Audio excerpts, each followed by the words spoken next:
અભય થઈને નિષ્પક્ષતાથી નિરપેક્ષ રીતે વાસ્તવિકતાનો અરીસો રૂપી સચોટ માહિતી લાવતો સત્યની સાથે અભય ટાઈમ્સ।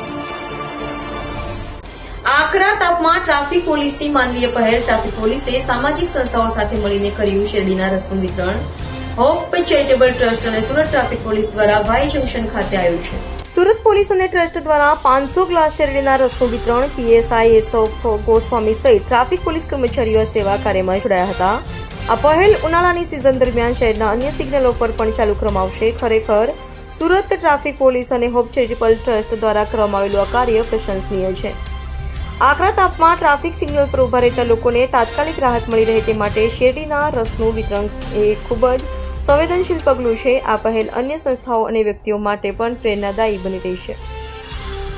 આજે સુરત શહેરનું તાપમાન 39 થી 41 ડિગ્રી સુધી થવા જઈ રહ્યું છે અને ટ્રાફિક સિગ્નલો ઉપર જે પબ્લિકને હાલાકી પડતી હતી એના લીધે સુરત શહેર ટ્રાફિક વિભાગના અમારા અધિકારીઓ, અમારા પોલીસ કમિશનર સાહેબ શ્રી ની એવી એક સૂચના હતી કે ભાઈ આ ટ્રાફિકને તાપમાંથી બચવા માટેના કોઈ આપણે કોઈ પેલું કરીએ, તો જેના લીધે હોપ ચેરિટેબલ ટ્રસ્ટ સુરત અને ટ્રાફિક પોલીસના સંયુક્ત ઉપક્રમે આજરોજ શેરડીના રસનું વિતરણ કરી અને પબ્લિકને જે તાપ છે એમાંથી બચાવવાનો એક પ્રયાસ કરવામાં આવી રહ્યો છે।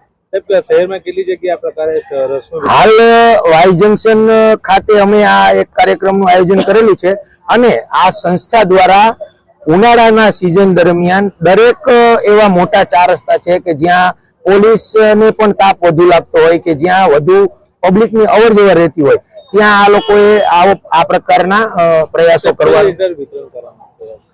આજરોજ 500 જેટલા ગ્લાસીસનું એમની સંસ્થા દ્વારા વિતરણ કરવામાં આવેલ છે।